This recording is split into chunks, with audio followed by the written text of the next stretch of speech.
연락을 했는데 연락을 안 받아. 그러면 이거에 대해서 찾아가서 위해를 가할 수도 있잖아요. 그래서 스토킹 범죄를 너무 쉽게 생각하지 않으셨으면 좋겠습니다.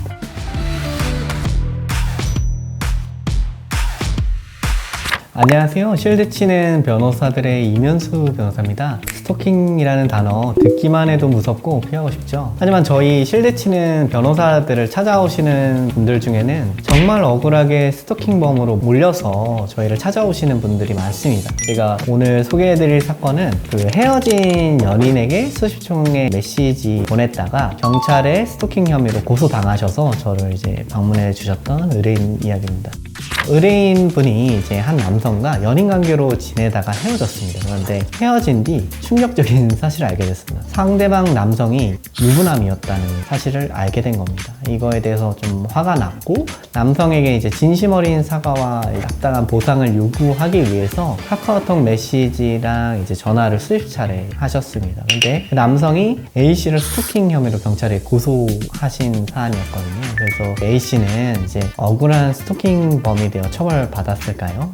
저희가 어떻게 이거에 대해서 변론을 했는지 그 핵심 전략을 알려드리겠습니다. 처음에 의뢰인분이 저한테 사연을 보내주시면서 이제 자료를 같이 보내주셨는데 연락이 상당히 많았어요. 표현도 조금 과격한 표현들이 좀 있었습니다. 그래서 이제 경찰 조사를 갔는데 역시나 이제 연락이 너무 많다. 횟수가 너무 많고 그래서 반복성이 인정되고 좀 과격한 표현이 있으니까 불안감이 유발됐다. 이렇게 이제 좀 쉽게 판단을 하시더라고요. 이제 의뢰인분은 사실 자기가 연락한 이유가 있는데 저쪽에서는 좀 자세히 이야기를 들어주시지 않으셔가지고 저희가 그 부분에 대해서 설명을 하고자 의견서를 여러 차례 냈습니다. 저희가 A씨가 이 연락을 과연 왜 하게 됐는가, 그 사건의 본질은 그 형식적인 이제 연락의 횟수나 그 표현보다는 연락한 정당한 이유가 있었는가, 이 부분에 대해서 저희가 좀 설명을 하려고 했고요. 이 부분에 대해서 오히려 우리 의뢰인이 성적 자기결정권을 침해당한 불법행위의 피해자다, 이 부분을 입증할 수 있는 카카오톡 내용이나 뭐 기타 자료들이 좀 있었어요. 그래서 그 부분을 좀 입증을 해서 연락에 정당한 이유가 있다는 점을 이제 설명을 드렸고요. 그다음에 연락 이제 횟수 부분에 대해서는 이게 단순히 일방적 연락이 아니라 고소인분도 이제 틈틈이 이거에 대해서 답변한 것도 있었거든요. 반응을 하고 아니면 중간에 전화도 잠깐 받아주고 뭐 그렇게 했던 부분이 있어서 그런 부분을 좀 수집해서 이게 일방적 연락의 의사표시가 아니라 서로 어느 정도 대화를 한 거다. 근데 되게 싸우다 보니까 우리가 일방적으로 연락을 한 것처럼 보일 수 있다.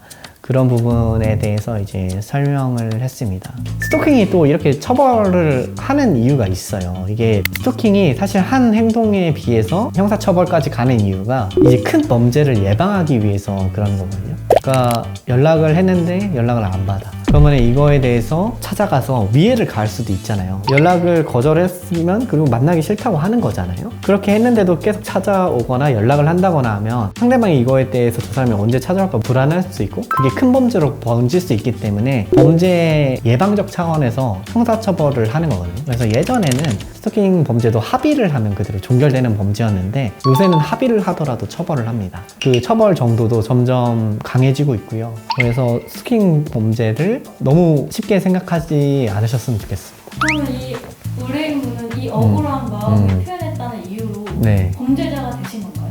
이 분은 처음에 이제 저희 실드 치는 변호사들을 찾아주셨고 그래서 얘기를 들어봤는데 너무 억울하신 사연이신 거예요. 그리고 물론 헤어졌으니까 연락할 정당한 이유가 없다 이렇게 볼 수도 있지만 헤어지고 나서 오랫동안 만난 사람인데 알고 보니까 이제 유부남이었다는 걸 이제 알았으면 그거는 또 민사적으로는 성적 자기결정권을 침해하는 불법행위가 되거든요.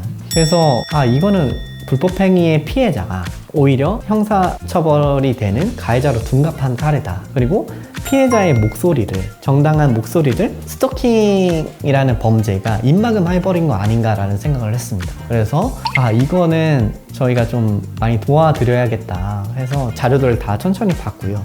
자료를 보다 보니까 이 연락이 그것을 딱 알고 난 뒤에 그거에 대해서 항의하는 연락 이미 표현상 좀 명확했어요. 그리고 그거에 대해서 사과를 요구를 한 게 많았고요. 그래서 그 피해자 입장이라면 이거를 연락할 수밖에 없었던 사유이지 않을까, 사회 통념상. 그렇게 해서 그런 정확하고 명확한 목적을 저희가 두 분의 이제 연락 사유랑 두 분 사이에 있었던 여러 히스토리들이 있어요. 그거를 이제 객관적 증거로 저희가 입증을 해가지고 남성 고소인이 오히려 속이고 만났다, 오히려 피해자였다, 그 연락할 수밖에 없었고, 그거에 대해서 이제 사과와 보상을 요구하자 이거를 입막음하고자 스토킹으로 고소를 한 사안이다 라는 거를 좀 중요하게 생각을 했고요. 근데 수상한 분들이 이거를 그렇게 중요하게 생각하지 않으시는 것 같더라고요. 헤어진 이후에 상대방이 이제 차단했다가 풀었다가 행동을 반복했거든요. 그러니까 차단했다는 그 사유를 가지고 연락 거절의 의사표시가 있었고, 그 다음에 그 이후에 이제 메시지나 전화 연락이 있었고, 그런 부분이랑 그 과격한 표현이 불안감 공포심을 조성했다는 그 요건에 맞다고 생각을 해서 경찰에서 일단 송치 처분이 났습니다. 그래서 의뢰인분이 되게 엄청 억울해 하시고 이걸로 전가가 생길까봐 되게 걱정을 많이 하셨고, 그래도 저희 쉴드치는 변호사들을 많이 믿어주셔서 다시 한번 검찰을 설득하는 의견서를 내겠다라고 해서 방금 말씀드린 연락이 정당한 이유가 있고, 직후에 이제 짧은 시간 내에 벌어진 일이었거든요. 그래서 그런 부분을 빼면 반복성도 인정되지 않는다. 두 분 사이에 어떤 폭행으로 인한 그런 사실이 없었고, 그리고 일부 연락을 했다는 만으로 불안감 공포심 조성했다고 볼 수는 없다 라는 거를 좀 입증을 해서 다행히 검찰에서는 불기소 처분을 받았습니다. 스토킹으로 고소당했다는 이제 연락을 이제 경찰에서 받으시면 초기부터 사실 변호사를 선임하는 게 좋습니다. 그래서 경찰 진술부터 도움을 받으시고 어떤 전략으로 이것을 풀어나가야 될지, 무혐의로 갈지 기소유예로 갈지, 그런 부분을 판단을 일단 전문 변호사한테 이제 상담을 받으시고 방향을 결정을 하는 게 제일 중요하고요. 만약에 무혐의로 간다고 하면 연락이 정당한 이유가 굉장히 중요합니다. 그래서 정당한 권리 행사였는지, 아니면은 사회통념상 연락할 수밖에 없는 상황이었는지, 그런 부분에 대해서 법리적으로 설명할 수 있게 변호사 도움을 받는 게 두 번째로 중요하고요. 그리고 오히려 불법 행위를 당한 피해자인 경우가 있어요.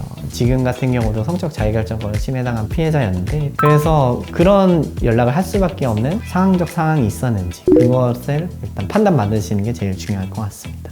오늘 영상이 억울하게 스토킹 피의자가 된 분들께 희망이 되었기를 바랍니다. 저희 실드치는 변호사들은 여러분의 억울함이 없도록 정당한 권리를 지킬 수 있도록 끝까지 함께 하겠습니다. 오늘 영상이 도움이 되셨다면 좋아요와 구독 부탁드립니다. 다음에도 더 유익한 법률 정보로 찾아뵙겠습니다.